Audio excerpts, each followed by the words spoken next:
baissons la tête pour prier. Seigneur, merci pour ta grâce. Nous sommes bénis d'être à ce culte. Seigneur, conduis-nous, Saint-Esprit. Envoie-nous en profondeur dans ta parole. Au nom de Jésus. Amen. Mon thème d'aujourd'hui, là, c'est quel esprit as-tu reçu? Pense à ton voisin. Quel esprit as-tu reçu? Amen. Il y a l'esprit du monde et il y a l'esprit de Dieu. Et aujourd'hui, je te pose la question, c'est quel esprit toi tu as reçu? Ah yes. Amen. Lisons 1 Corinthiens, chapitre 1, à partir du verset 19. Aussi est-il écrit, je détruirai la sagesse des sages et j'anéantirai l'intelligence des intelligences. Ça, c'est un bonus. Hein. Continue. Ça, c'est un bonus que je vous donne. Où est le sage? Où est le scribe? Où est le disputeur de ce siècle? Dieu n'a-t-il pas, il n'avait pas fini, Dieu n'a-t-il pas convaincu de folie la sagesse du monde? Continue. Car, puisque le monde, avec sa sagesse, suivez, hein, n'a point connu Dieu dans sa sagesse, il a plu à Dieu de sauver les croyants par la folie de la prédication. L'une des erreurs qu'on fait, nous voulons sauver les gens avec notre propre sagesse, avec la sagesse du monde. Très souvent, quand vous partez, vous évangélisez mal. C'est pour ça que les gens ne sont pas sauvés. Tu vas avec l'argent et l'or, ça ne sauve pas. Ça, c'est la sagesse des hommes. Ils viennent à toi te montrer les biens. Ah, viens. Tu vois ça? Tu veux ça? Suis-moi. Ah, et ça à te donner. Ça, c'est la sagesse du monde, ça. Ça ne sauve pas. C'est la prédication de la croix qui sauve. Oh yes.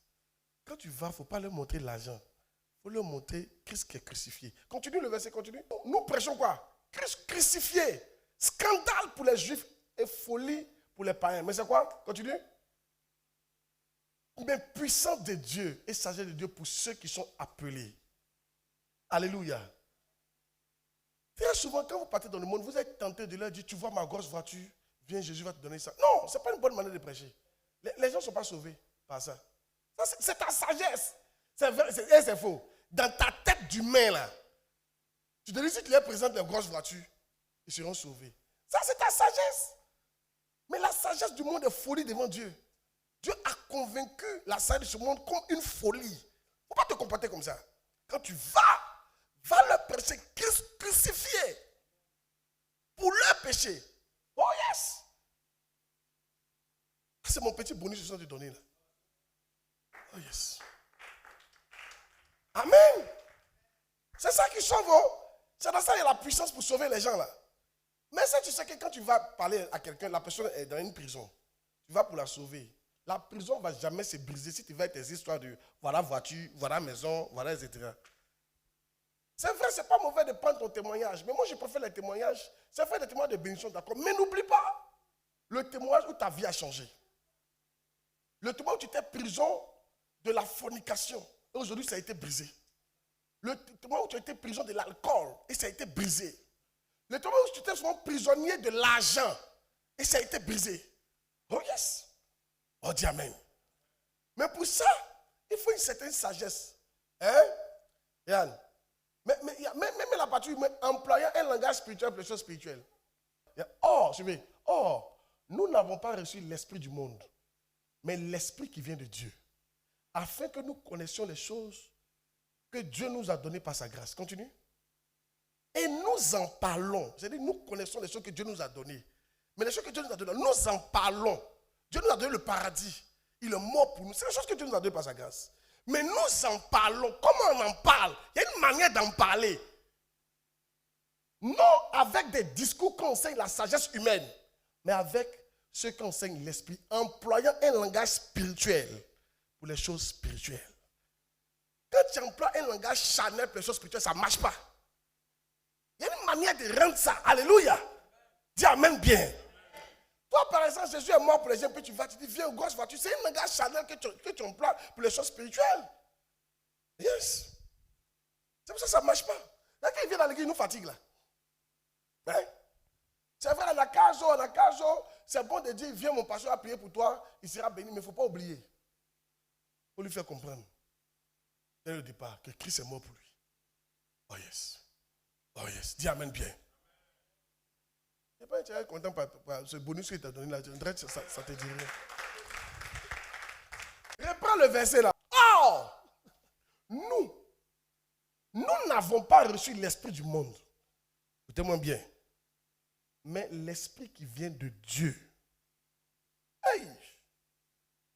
Afin que nous connaissions les choses que Dieu nous a données par sa grâce. Mais l'esprit qui vient de Dieu. Nous n'avons pas reçu. Quel esprit as-tu là? C'est important. En fait, tu t'orientes en fonction de l'esprit que tu as reçu.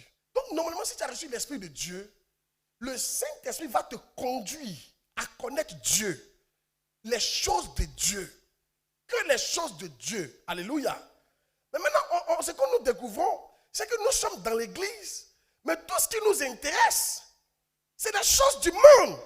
Alors on se pose la question, c'est quel esprit tu as reçu? Parce que si tu as reçu l'esprit qui est supposé te faire connaître Dieu, tu ne peux pas penser aux choses du monde encore. Alléluia. Dis amen bien. Mais beaucoup d'entre nous, on a reçu l'esprit du monde. On veut copier le monde. On s'intéresse au monde. C'est le monde, c'est pour le monde que nous vivons. Nous voulons ressembler au monde. Nous faisons même des recherches sur le monde. Nous essayons de voir les techniques de réussite du monde. Nous employons les systèmes du monde. Alléluia. Dis amen bien. Alors ma question est celle-ci. Qu'est-ce que tu as reçu? Oh, nous n'avons pas reçu l'esprit du monde, mais l'esprit qui vient de Dieu. Vous voyez? Maintenant, pourquoi on a reçu cet esprit-là? Suivez. Pourquoi tu as reçu cet esprit? Afin que nous connaissions les choses que Dieu nous a données par sa grâce. Il est temps maintenant que tu t'intéresses aux choses que Dieu t'a données. Yes. T'intéresses à ça. Le monde invisible. Le monde spirituel. Ah, yes. Il est temps. Mais arrête de chercher ce que tes parents t'ont donné comme héritage. Arrête de chercher les possibilités dans ce monde-là. Hein? Arrête. Catherine Koulmon a dit un truc qui m'a touché tout à l'heure. Elle dit, tant que ta volonté est là, le Saint-Esprit ne peut jamais te conduire. Hein? Catherine Koulmon, ce n'est pas n'importe qui parle. La femme la plus ointe qu'on connaît sur la terre en matière de guérison, c'est Catherine Koulmon. Elle était plus ointe que Bénigne. Non, on n'a pas connu ça à cause de ça. Bénigne, pour elle, c'est un autre niveau. Elle dit, tant que ta volonté est là, le Saint-Esprit ne va jamais t'utiliser. Non. Parce que tu sais quoi? Tu utilises, et ce qu'elle a dit, c'est touchant. Suivez, elle dit, nous utilisons aujourd'hui l'Esprit de Dieu pour faire ce que nous voulons. Mais qui va utiliser l'Esprit? L'Esprit, c'est une chose. C'est un homme, c'est une personne. Tu ne peux jamais l'utiliser. C'est lui qui doit t'utiliser pour faire ce que lui veut. Mais de nos jours, nous voulons utiliser le Saint-Esprit pour faire ce que nous voulons. Mais quand nous prions, Saint-Esprit, je déclare par ta grâce, j'obtiens ça. Mais qu'est-ce que tu es en train de faire comme ça? Qui t'a dit que tu dois tenir ça là aujourd'hui? Ou bien t'aimer? Qui t'a dit de prier pour ça? Tu dois de prier pour ça.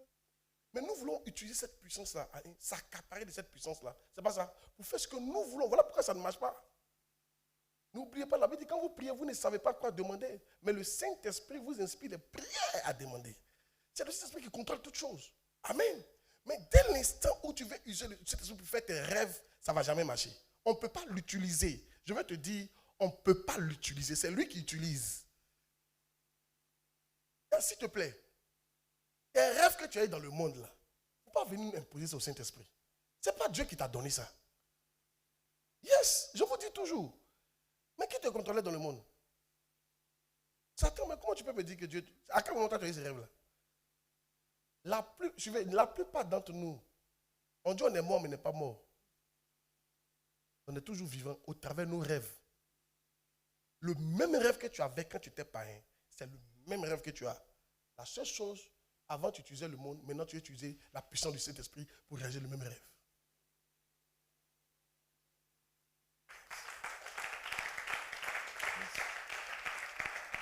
Amen. Mais attends, toi tu étais dans le monde, tu viens du monde et puis tu dis qui t'a donné ce rêve-là? C'est Dieu. De quoi tu parles? On te dit que Satan est le Dieu de ce monde. Tu viens de là-bas et puis tu dis que c'est Dieu qui t'a donné ce rêve-là. De quoi tu me parles? Moi aussi, j'avais de tels rêves quand j'étais dans le monde. Mon rêve, c'était d'être un puissant mathématicien à la NASA. Mon rêve, c'était de marier une femme blanche. Elle a décapoté puis cheveux. Une femme blonde, elle a les cheveux. Pendant qu'on roule la voiture, c'était mon rêve, ça. Amen. Oh, Dieu, amen qui prêche. Mon rêve, c'était d'être appelé docteur. Je voulais être appelé docteur. C'était mon rêve, ça. Mon rêve, c'était de vivre aux États-Unis. Mais ça, c'était le rêve de qui? Le Claude, qui était Chanel, qui n'était pas né de nouveau. Mais quand ils sont partis me tuer par le baptême à Christ, que je me suis ressuscité, le rêve a disparu. Le nouveau Claude a un nouveau rêve. C'est de servir le Seigneur. Oh, dis amen bien. Mais toi, ton problème, quand on t'a mis dans l'eau, on t'a fait sortir 3 fois, le rêve est là. Tu es en train là-bas, mon cher, on a tout laissé sauf ces rêves-là. Et il parle de quoi même? Oh yes. Au contraire, même, ça va dire, ah Dieu merci. Maintenant, je vais utiliser la puissance de l'Esprit pour accomplir mon rêve. On ne peut pas utiliser le Saint-Esprit. On n'utilise pas le Saint-Esprit. C'est lui qui t'utilise. Ça veut dire quoi? C'est le Saint-Esprit qui va te dire le rêve que Dieu attend de toi. C'est pas toi qui lui dis ce que j'attends de moi. Non, Saint-Esprit, voilà ce que moi j'attends de toi. Non! Saint-Esprit, ce n'est pas ton camarade. Saint-Esprit, il est Dieu. Il est Dieu. Tu ne vas pas l'utiliser. Tu es né quand? Tu es né quand? Tu es un petit bâtard. Hey! Tu es né quand? Tu connais quoi sur la terre? Il a vu les Salomon, il a vu des gens sur la terre, il a vu Lucifer, il a tout vu. C'est toi qui as vu lui dire ce que tu veux. Non! Tu dois dire, Saint-Esprit, écoute, je suis mort. Communique-moi maintenant les rêves pour lesquels tu m'as créé. Et c'est là maintenant que le Seigneur va commencer à te parler. Voilà pourquoi il t'a créé. Voilà pourquoi il t'a créé. Voilà pourquoi il t'a créé. Fais ça, fais ça, fais ça. Fais ça, fais ça, fais ça. Aïe! Amen! Donc regarde, à partir d'aujourd'hui, commence à prendre tous tes rêves que tu es venu à ça là. Dis ça à ton voisin. Les rêves que tu as exportés du monde pour venir là. Il faut supprimer ça. Il faut supprimer ça. Il faut supprimer ça. Il faut supprimer ça. C'est pour ça que ça ne marche pas.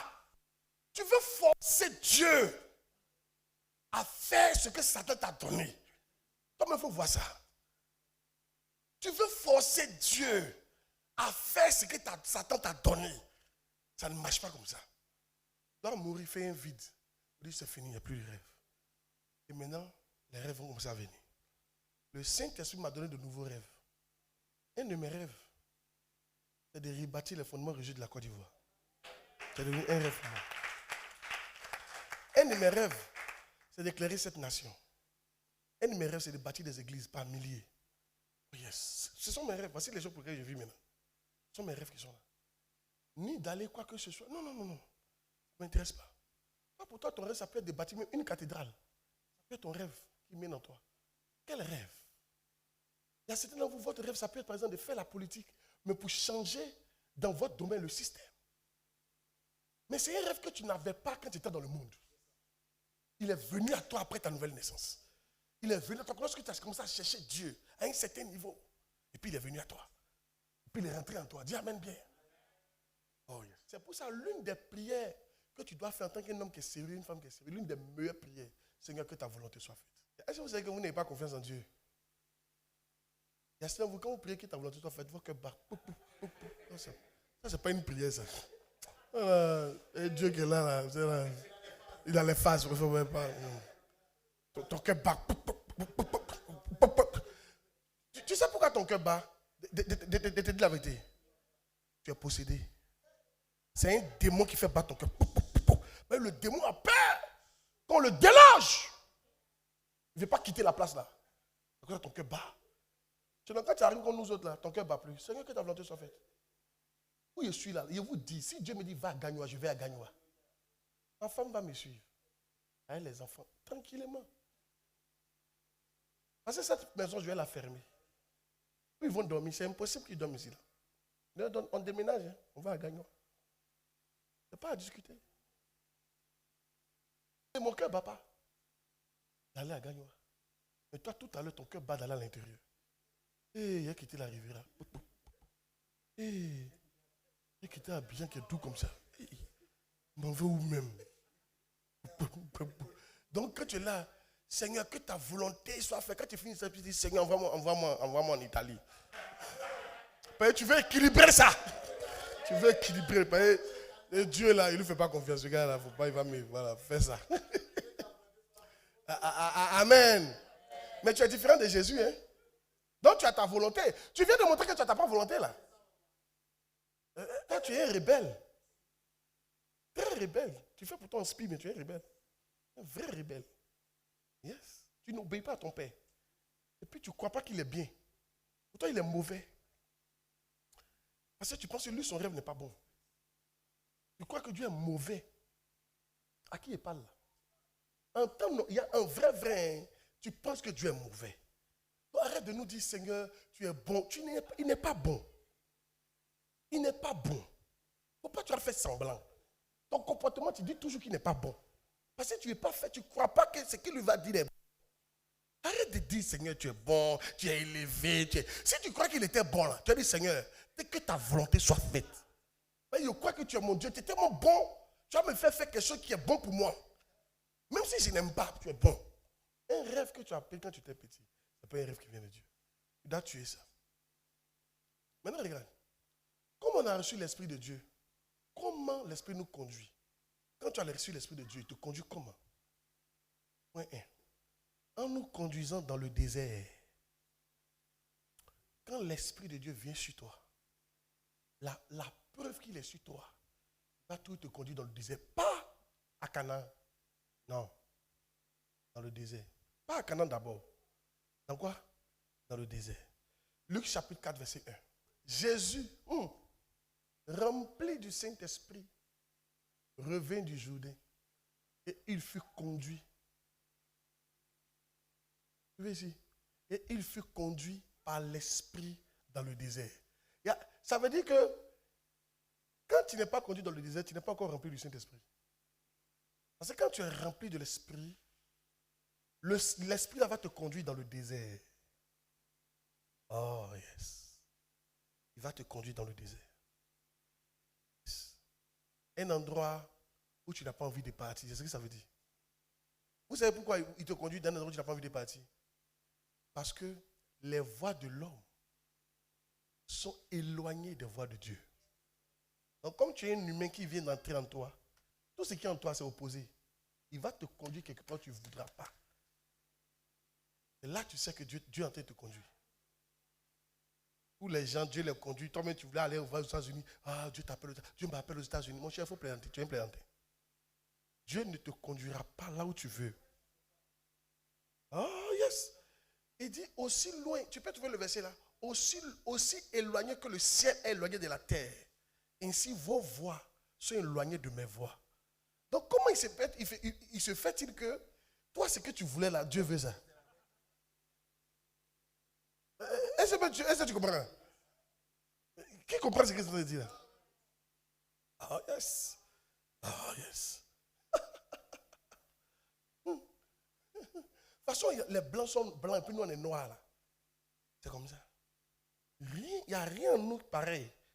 À part à l'intérieur, quoi. Sinon la peau, il n'y a rien. Différent. Donc regarde, le signe que vraiment tu as l'Esprit de Dieu, tu es rempli maintenant. Tu es rempli. C'est qu'il va te conduire quelque part où tu ne voulais pas. Quelque part où tu ne voulais pas. Parce que les voies de Dieu ne sont pas les voies des hommes. Les voies de Dieu sont différentes des voies de l'homme. Ésaïe 55. Autant les cieux sont élevés au-dessus de la terre, autant mes voies sont élevées au-dessus de vos voies et mes pensées au-dessus de vos pensées. Nos pensées, on n'a pas la même manière de penser que Dieu. Donc quand le Saint-Esprit vient sur toi, il va commencer à t'envoyer des pensées contraires à ce que tu pensais avant. Il faut me croire. Donc tous vos systèmes que vous avez appris avant, c'est n'importe quoi. Chez-les. De prêcher, chez-les. Rien du tout, n'importe quoi. Yes. Si tu veux te baser dessus, tu vas taper pour toi Dieu. C'est la pensée mondaine, c'est la pensée humaine. Non, c'est très éloigné. Oh yes. Oh yes. On n'a aucun des sérieux, pourquoi vous parlez comme ça? C'est un des sérieux. Je vous dis le verset, non? Chaque fois qu'il parle, il montre le verset. Pour vous dire qu'il ne s'est pas raconter n'importe quoi. Oh yeah, chez les pensées des hommes différentes. Donc quand le Seigneur t'envoie dans le désert, tu vas commencer à découvrir des choses que tu ne voulais pas faire. Ah yes. Ta chair n'aime pas ça. Il va t'envoyer là où ta chair n'aime pas. Dans les choses que ta chair n'aime pas. Dans le jeûne et dans la prière.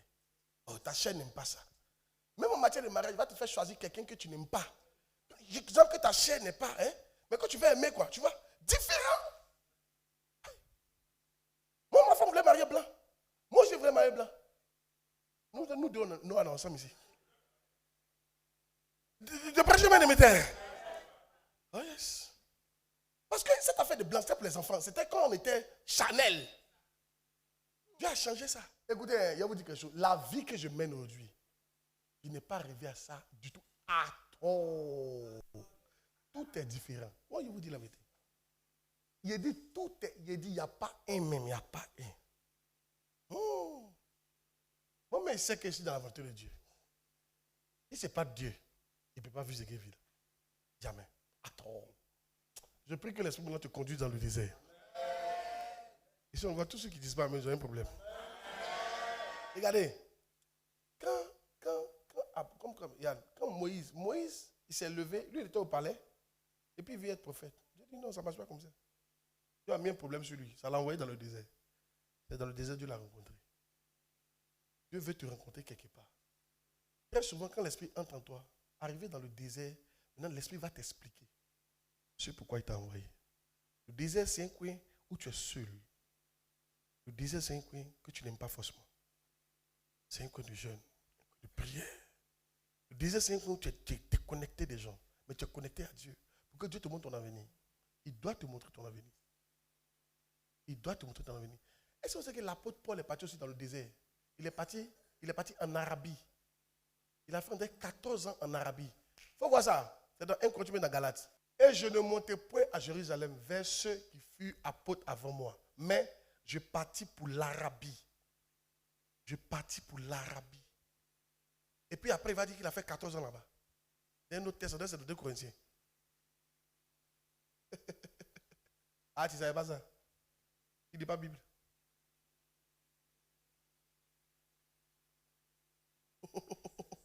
Il y a un homme qui est sérieux, tes yeux doivent avoir vu tous les versets bibliques depuis Genèse jusqu'à Apocalypse. Si tu es vraiment sérieux, tu dois prendre la Bible des Genèse Apocalypse. Il faut que tes yeux aient vu ça. Chaque page. Oh, tu me vois là, chaque page a été lue. Chaque phrase a été lue par moi. Plusieurs fois. C'est pour ça qu'il s'est parlé comme ça, puis ça vient. Souvent, il ne connaît pas forcément les versets, mais il connaît l'endroit où ça se trouve. Amen. Yes. Dans le désert. Il ne te conduit pas dans le verger. D'abord, il te conduit dans le désert. 2. Qu'est-ce qu'il fait encore? En nous montrant ce que nous devons souffrir pour Dieu. Le Saint-Esprit va te montrer ce que toi tu dois souffrir pour lui. Mais je ne sais pas c'est quel esprit toi tu as depuis, il ne t'a pas encore montré ce que tu dois souffrir. Lui il te montre seulement ce que tu dois profiter. La gloire. Et Actes chapitre 9, verset 15 à 16. Mais le Seigneur lui dit, il parlait à chose qu'on appelle, à un gars là, pour aller voir Paul. Va, car cet homme, il parle de Paul, est un instrument que j'ai choisi pour porter mon nom devant les nations, devant les rois et devant les fils d'Israël. Continue. Et je lui montrerai tout ce qu'il doit souffrir pour mon nom. Le Saint-Esprit, quand il vient sur toi, si c'est vraiment l'Esprit de Dieu que tu as, il te montrera ce que tu dois souffrir. C'est-à-dire qu'il va t'apprêter à souffrir. L'Esprit de Dieu, n'oubliez pas, la puissance de Dieu vient de la souffrance. La prédication de la croix est une folie pour ceux qui périssent, mais pour nous, elle est une puissance de Dieu. Mais quand il dit la prédication de la croix, c'est quoi? C'est la prédication que Christ est crucifié. C'est la prédication que Christ a souffert. Donc, chaque fois qu'il y a souffrance pour Dieu, il y a puissance. Et il y a la volonté de Dieu. Si tu veux être puissant, tu dois souffrir pour Dieu. Donc le Saint-Esprit va te montrer comment tu dois souffrir pour ce Dieu-là. Alléluia. Et moi, je ne vais pas vous mentir. Hein. C'est vrai, je vous dis les visions, tout ça. Mais écoutez, Dieu me dit, il me dit ce que j'ai souffert. Il me dit ce que ça m'a écouté. C'est pour ça que tu me vois comme ça, il regarde les gens, il ne parle pas beaucoup. Il sait que il y a souffrance qui m'attend devant. Il y a souffrance. Toi, tu penses que c'est seulement ce qu'on appelle les voyages. Il y a souffrance dedans. Il y a des souffrances qui m'attendent. Mal même. Il y a un jour, Papa Karambira a dit un truc qui est choquant. Il dit quand le Saint-Esprit, quand tu reçois une prophétie que tu seras grand, commence à pleurer. Il dit, il ne faut jamais te réjouir. Oh non, on se réjouit. C'est ça pourquoi il dit les gens se réjouissent. Il dit parce que cette grande prophétie, c'est beaucoup de souffrance que tu vas vivre pour l'accomplir. Plus la prophétie est élevée, plus la souffrance est élevée. La grande prophétie là, ça va s'accomplir par la souffrance. Je te dis en même temps. Faut t'apprêter. C'est pour ça qu'un vrai chrétien s'apprête à la souffrance. Regarde, c'est pour ça que vous n'êtes pas sage. Quand vous ne savez pas vivre dans la disette, vous n'êtes pas sage. Quand vous ne savez pas vivre dans l'abondance, vous n'êtes pas sage. Tu ne sais pas ce que ça va te coûter pour que cette prophétie se réalise. Souvent, ça va te demander beaucoup de... Dieu peut te ruiner juste pour te faire souffrir. Tu dois être habitué à ça. C'est pour ça que tu n'es pas sage quand tu veux forcément dormir dans une maison climatisée forcée. Tu n'es pas sage. Parce que tu ne sais pas la souffrance, ça prend quelle forme. On peut t'envoyer au campement. On peut t'abandonner. Yes. Il y a des gens à qui Dieu va donner un mauvais mari. Tu sais comment il s'appelle? Comment il s'appelle? John Wesley. Tu sais pourquoi il a réalisé cette destinée qu'il a réalisée là? C'est parce qu'il avait une mauvaise femme. Il ne restait pas à la maison. C'était une femme, dès qu'il rentre, c'est pas là. Donc il ne restait pas à la maison. Il était tout en parti. Mais le fait de partir en voyage, peut-être que tu as une mauvaise femme à la maison. Tu t'en fous de la maison? C'est ça qui fait qu'il a réalisé tout ça là. Sinon, s'il avait une femme, elle monte, oh, choubé, bébé, tu viens d'arriver. Le gars va venir, il ne va pas sortir. Quand Dieu va dire, va sortir, tu vas dire, oh, vraiment, pour le bonheur. Est-ce que tu comprends? Donc lui, pour que ça se réalise, Dieu lui a donné une mauvaise femme. Pour qu'il se concentre sur le ministère. C'était sa souffrance. Pour Paul on dit ne te marie pas. Pour Paul on dit ne te marie pas. Pour toi, ça prend quelle forme? Tu n'es pas sage de t'attacher aux choses de ce monde-là. Si tu t'attaches, ça peut être même ça que tu as souffert demain. Ça va augmenter ta souffrance. Oh yes. Oh yeah. Ne vous attachez pas aux choses du monde. Parce que la souffrance, je ne sais pas ça prend quelle forme. Il faut être prêt à tout. À tout. De prêcher mon imité. Mais c'est aussi qu'il y a des femmes qui n'ont jamais perdu leur virginité pour Christ. Oh yes. Ah, il y a des soeurs qui n'ont pas perdu leur virginité. Hein. Elles sont restées comme ça. La même manière qu'il y a des hommes qui n'ont jamais couché les femmes. Il y a des hommes, il y a des femmes comme ça. Elles sont restées. Je me souviens, le frère de Poku, ma fille qui est là, son grand frère, le grand frère de Poku, mon ami Théophile, leur grand frère, il est mort puisque. On ne sait pas ce qui s'est passé. C'est lui qui a prêché l'évangile à Poku. C'est lui qui a envoyé l'évangile dans leur famille. Il était le major des majors, le plus intelligent de la famille. Qu'on appelle, vous faites université à Bois-Diamé, il était le major, numéro 1 de toute l'université. Et puis on ne sait pas ce qui s'est passé. Il y a une folie ou bien, c'est ça non? Il a pris d'une manière, il a duré dans sa vie, il est mort. Vierge. Il n'a pas connu femme. Mais quand il mourait, pourquoi une vision, le gars était en tout blanc et puis il partait au ciel. C'était son prix. Il faut rester là. Tu dois t'apprêter à tout. Un soldat s'apprête à tout. Il ne s'encombre pas des choses de ce monde-là. Parce qu'il se dit à tout moment, son père peut lui demander quelque chose de difficile. Oh, dis amen, bien. Moi, je ne vais pas te mentir, Abraham n'était pas attaché du tout à Isaac.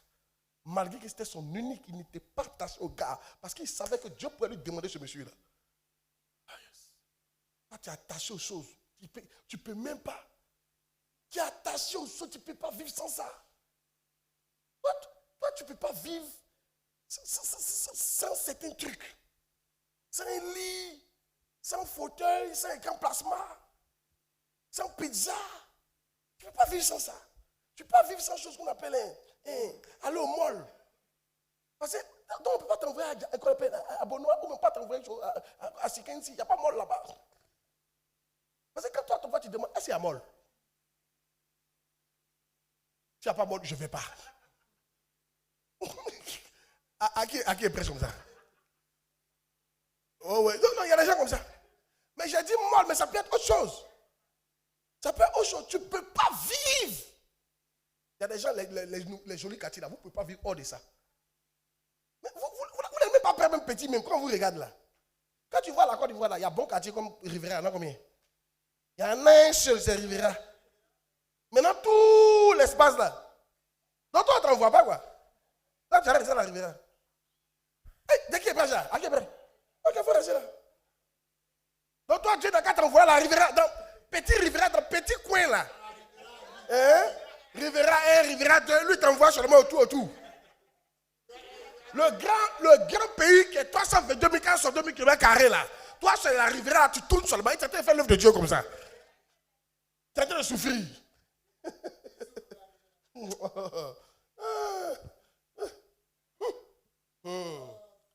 Vous avez vu, non? C'est pour ça, comme il y a où je suis là, quand il vous dit je suis prêt à souffrir de tout. Je ne vais pas vous mentir. Je prie, Dieu va veiller sur ma femme, mes enfants. Mais écoutez, j'ai toutes les éventualités dans ma tête. Ma souffrance, ça peut prendre quelle forme? Même la pauvreté peut être dedans. Yes! Mais je suis prêt à subir ça pour le royaume. Qui voit comment la vraie parole de Dieu fait du bien. Ça fait du bien à ton âme. Mais ça t'enlève toutes les convoitises, les trucs qui nous fatiguent. Et c'est faux. Il y a des trucs qui nous quoi? Fatiguent. Les gens, ils ne peuvent pas aller loin de leur famille. Ils peuvent rester là.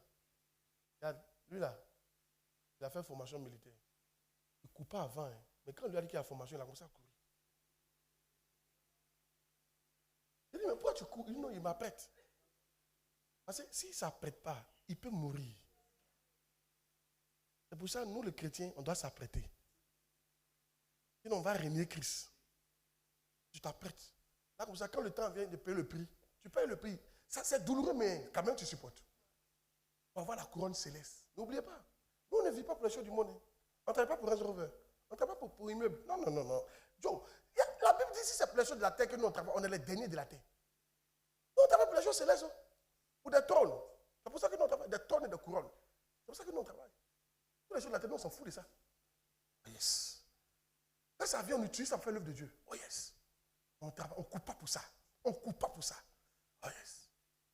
Il faut t'apprêter, hein? Il faut t'entraîner.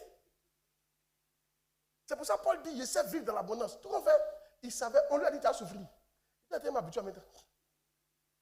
Bravo. Oh yes. Il s'est habitué. Quand il n'a pas l'argent, il est heureux. Il a l'argent, il est heureux. On le frappe, il est heureux. Parce que c'est là, un bon matin, tu dis de régner Christ. Après, si on t'a chicoté 45 coups, quand tu quittes, tu dis, mais c'est la dernière fois que cette affaire de Jésus dans mon Dieu.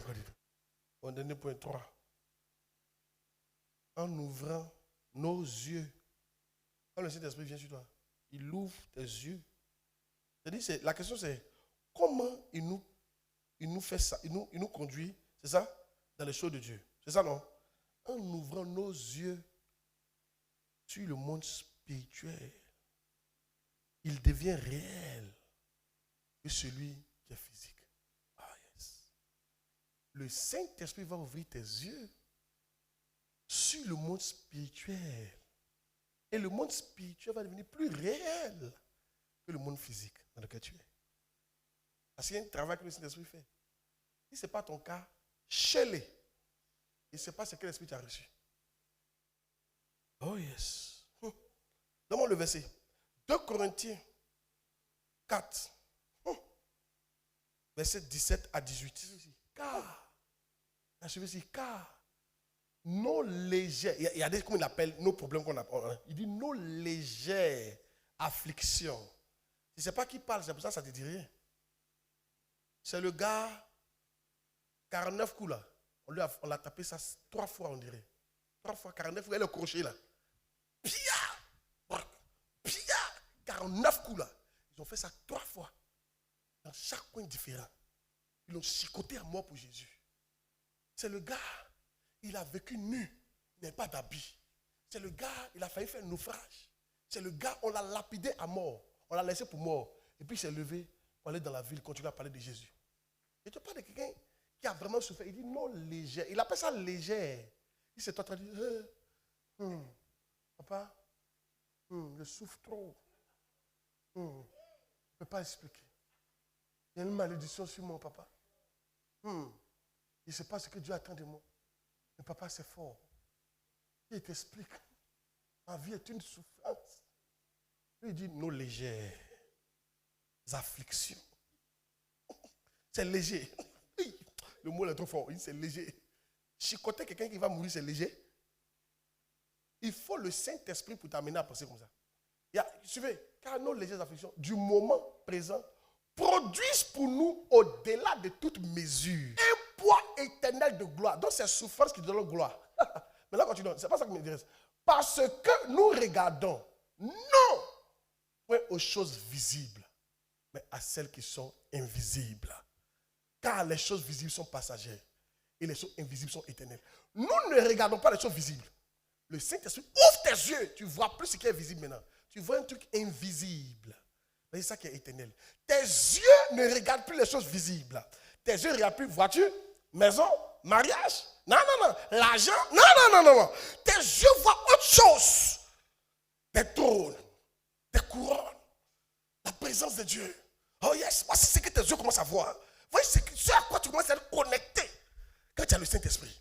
Les gens qui ne sont pas connectés à ce niveau, je ne sais pas quel niveau, quel esprit ils ont. L'une des premières choses que le Saint-Esprit va faire, c'est ça là. Il va t'amener à ne plus voir ce monde-là. Tu es là, mais tu ne vois plus ce monde, tu vois un autre monde. Un monde extraordinaire. Un monde pour lequel tu es prêt à tout laisser. Il dit le royaume des cieux, mais le verset, il dit le royaume des cieux est semblable à un homme qui travaille dans un champ et a découvert un secret. C'est pas ça? Un trésor. Il est parti vendre tout ce qu'il avait. Vous venez acheter ce trésor. C'est ça qu'il parle. Tout perd sa valeur.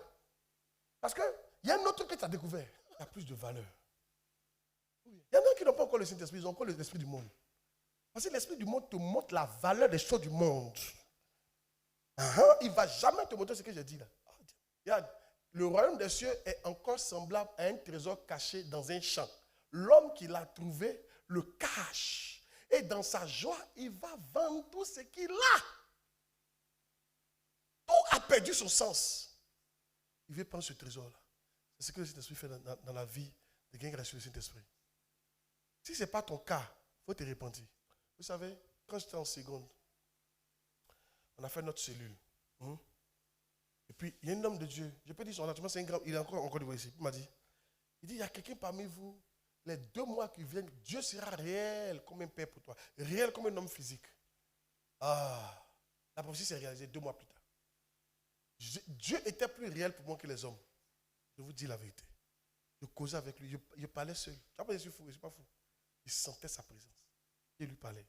Papa, merci. Parce que moi, je suis orphelin du Père. Papa, je prends le Père. C'était autre chose. Une présence extraordinaire. Elle est même plus réelle que les hommes. Ce n'est pas parce que tu ne vois pas que ce n'est pas réel. Arrête d'être aveugle. Les vrais aveugles, c'est ceux qui voient ça là. Vous êtes aveugles. C'est ça là que vous voyez. Il y a un autre monde derrière ça. Ça, il faut voir. Ça, il faut voir. Fixe tes yeux dessus dans ce monde-là. Il y a te montrer un autre verset. Pour te montrer que le monde dans lequel n'est pas réel. Et puis je finis par là. Hébreux 11, verset 3. Voilà. C'est par la foi que nous reconnaissons que le monde a été formé par la parole de Dieu. En sorte que ce qu'on voit n'a pas été fait des choses visibles. Même version d'Abiyawa. Par la foi que nous comprenons que, c'est quoi? Ces mondes, ou bien les mondes. Les mondes, c'est ça, ont été formés par la parole de Dieu. De sorte que ce qu'on voit, ce qui se voit n'a pas été fait par des choses qui paraissent. Là-bas, ils ont dit des choses visibles. C'est pas ça. En fait, je vais t'expliquer. Le monde que tu vois là a été fait par un monde invisible. C'est ce qu'il est en train de dire, c'est la vérité. Le monde qui a été fait par un monde invisible. Maintenant, comment on sait que le monde qui est invisible est plus réel que le monde qui est visible? Imagine, toi, tu es Dieu. Toi, tu es Dieu. Tu es dans ton monde, non? Et puis, tu crées des gens. Tu vas les mettre dans le monde visible. Et puis, toi, tu vas rester dans le monde invisible. Et donc, tu vas les mettre dans le bon monde. Et puis, toi, tu vas les mettre dans le monde réel. Et puis, tu vas rester dans le monde qui n'est pas réel. Qu'est-ce que tu fais? Tu les mets dans un monde qui n'est pas réel. Et toi, tu restes dans le monde qui est réel. Le vrai monde, c'est le monde de Dieu. Ce que vous voyez là a été créé par des choses invisibles. Le vrai monde, c'est le monde de Dieu. C'est le monde invisible. Le Saint-Esprit va ouvrir tes yeux sur ce monde-là. Si vraiment il vient sur toi, et si vraiment il est venu sur toi, il ouvre tes yeux sur ce monde-là. Et puis du coup, ce monde-là devient plus réel pour toi que le monde dans lequel tu es. De telle sorte que tu ne marches plus selon ce monde. Ce monde-là perd sa valeur. Parce que tu as découvert un nouveau monde. Regardez, les gens qui ont découvert la France là, Côte d'Ivoire a perdu sa valeur. Ceux qui voient France, quand ils veulent aller en France, Côte d'Ivoire, ils ont découvert un coin mieux. Mieux. Quand tu découvres un coin qui est mieux, l'ancien perd sa valeur. Même dans les sentiments. Un go a eu un nouveau gars. L'ancien, il perd sa valeur. Ça, quand tu deviens chrétien, que tu découvres le monde spirituel, c'est le monde qui perd sa valeur. Maintenant, pourquoi pour toi n'a pas encore perdu sa valeur? Je veux que tu ailles demander à quelqu'un. Demande simplement pourquoi ce monde-là n'a pas encore perdu sa valeur à tes yeux. Tu sais, si on veut répondre à ça, là, on peut donner 3 possibilités. Soit tu n'as jamais reçu le Saint-Esprit pour qu'il te montre ce nouveau monde. Soit tu as reçu, mais tu ne vois pas bien ce nouveau monde-là. Donc tu n'arrives pas à apprécier sa valeur. Et je pense que beaucoup de chrétiens sont dans ce cas-là. Ils ont le Saint-Esprit, mais ils ne voient pas bien ce monde-là. Comme eux, ils veulent conduire le Saint-Esprit dans leur volonté, le Saint-Esprit ne leur montre pas bien la valeur de ce monde-là. Il leur montre, le monde est toujours là, mais c'est un monde qui est couvert. Tu ne vois pas bien sa valeur. Tu vois? Parce que toi, c'est ta volonté avec laquelle tu es venu au monde là. C'est que Satan t'a donné là. C'est ça que tu veux imposer au Saint-Esprit. Donc du coup, il y a une lutte. Il ne peut pas te montrer vraiment la valeur de ce monde-là. C'est pour ça que tu es en train de lutter. Sinon, pour tous ceux qui ont vraiment découvert ce monde-là, il n'y a pas match entre les deux. La preuve, tous ceux qui sont morts, ils ne veulent jamais revenir. Il parle des chrétiens. Les chrétiens qui sont morts ne veulent jamais revenir. Il y a des chrétiens qui étaient heureux de revenir. Ou bien il y a des païens qui étaient très heureux de revenir. Parce qu'ils étaient dans le feu là-bas. Et ils sont réveillés comme ça. Ils disent, oh, Seigneur, merci. Je viens du feu. C'est arrivé à Kenneth Hagin. 5 fois, il partait en enfer. 5 fois, Dieu l'a rappelé. Il était heureux. Il partait en enfer. Oh, yes. Il était baptisé, confirmé. Ce n'est pas baptisé, confirmé qui est important. Il était baptisé, confirmé, puis il partait en enfer. Quand il est mort, son âme est descendue. Et puis, avant d'entrer dans l'enfer, Dieu l'a appelé. Une voix qu'il a appelé, qui a pris sa main, qui l'a fait remonter. Il est revenu à lui. Et notre jour, il est mort. Il est reparti. Chaque fois qu'il mourait, il descendait. Il ne partait pas au ciel. Les gens comme ça, ils sont heureux. Mais par exemple, le gars qui est mort et puis il est parti au paradis, le monde que le Saint-Esprit te montre, il était là-bas, marchait Dieu. Oh, enfin, je suis sauvé. Hey. Non, mais toutes les bêtises que j'ai fait là, Dieu m'a sauvé quand même. Mais, aïe, je suis heureux comme ça. Et puis, il entend Jésus dit, tu peux rester ici. Il dit, tu dis quoi même? Il a dit, je ne bouge pas. Hein. Il dit, mon maître, je ne bouge pas. Hein. Il dit, non. Ton père dit, il ne donne pas son OK. Parce que Kenneth Hagin avait atteint un certain niveau. C'est-à-dire qu'il y a les hommes de Dieu qui ont atteint un niveau là. Quand ils disent un truc, Dieu écoute. Ils ne sont plus des hommes, ils sont des anges. Ils ont atteint le niveau de l'ami de Dieu. Parce que l'ami de Dieu, quand il dit quelque chose, Dieu écoute. Ah oui! Dieu tient compte de la vie de son ami. Mais toi, tu n'as pas encore atteint le niveau. À quel niveau? Mais est-ce que c'est faux ce qu'il dit là?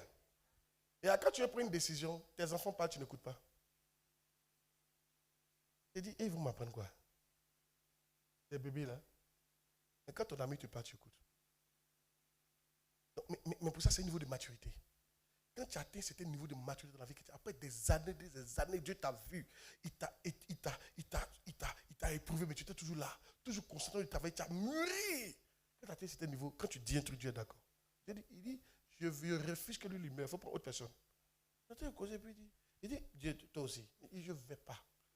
Il n'a pas encore dit, je ne vais pas, il s'est réveillé.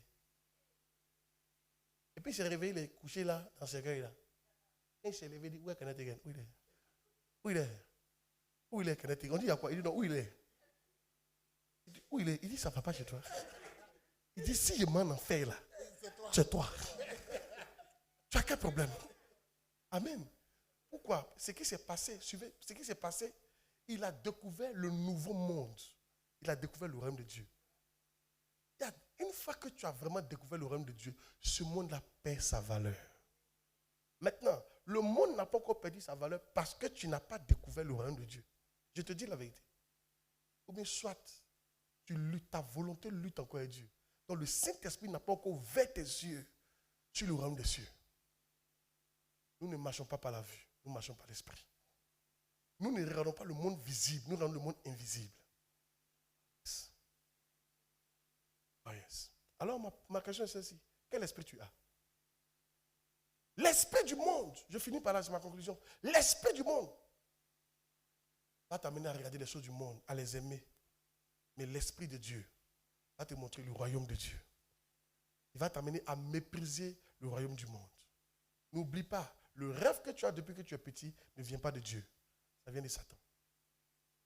C'est Satan qui gouverne ce monde-là. Alors ce rêve, tu ne peux pas l'imposer à Dieu. On n'utilise pas Dieu. C'est Dieu qui t'utilise. Laisse Dieu va te montrer les rêves qu'il a pour toi. Il va te montrer ce que tu vas souffrir pour le royaume. Il va te montrer, il va te conduire dans le désert. Accepte. Laisse Dieu faire ta vie. C'est lui qui t'a créé. À atteindre cette dimension-là. Et je vous dis, quand tu atteins cette dimension, tu es plus heureux. Rien ne te blesse. Rien ne te fait mal. Rien ne te gêne. Oh yes. Dans le dernier temps, les gens auront la démangeaison d'entendre des choses agréables. Tu ne dois pas être dedans. Moi, je n'aime pas ça. Mon prédication, on dit plutôt des choses agréables, je n'aime pas ça. Moi, j'aime les prédications, on me dit des choses qu'il ne connaît pas, qui sont dures. Les choses même que je n'aime pas faire. J'aime ça, parce qu'il faut qu'il fasse ça. La volonté de Dieu, les voies de Dieu sont au-dessus des voies des gens. Aussi, de la même manière que le ciel est quoi? Est éloigné de la terre. Ainsi, vos voies sont éloignées de mes voies. Premier point. Deuxième point, tu dois souffrir. Ça, c'est le signe que le Seigneur est venu sur toi. Parce qu'il lui a dit, je lui montrerai les choses qu'il doit souffrir pour moi. Donc, une fois que tu viens en Christ, dis-toi que toute ta destinée, tu vas souffrir pour la réaliser. Sinon, Christ n'est pas dedans. Il faut me croire. Il faut me croire. C'est par la souffrance que la puissance de Dieu vient à toi. C'est par la souffrance. 3. En ouvrant nos yeux sur les choses éternelles, au point où les choses visibles n'ont plus de valeur à nos yeux. Parce que quand tu vois les choses éternelles, tu n'as plus envie des choses visibles, ça ne te dit rien. Oh yes. Jette ça même. Tu vis dans le monde parce que tu dois vivre pour sauver quelqu'un. Dis amen bien. Pour aider le royaume. Je vais vous dire quelque chose. Si votre vie sur la terre, ce n'est pas comme ce que Paul a dit, posez-vous des questions. Paul a dit, je suis pressé de partir. Mais, à cause de vous, ça veut dire quoi? Je suis là juste pour le royaume. Pour prêcher l'évangile, pour aider le royaume de Dieu à avancer, pour vous éclairer un peu plus, pour vous soutenir parce que vous êtes faible, pour vous enseigner, pour vous conduire. C'est la seule raison qui me donne de rester sur la terre. Il faut que tu atteignes ce niveau-là. Sinon, tu n'es pas encore arrivé quelque part. Tu ne dois pas vouloir rester sur la terre parce qu'on doit te voir.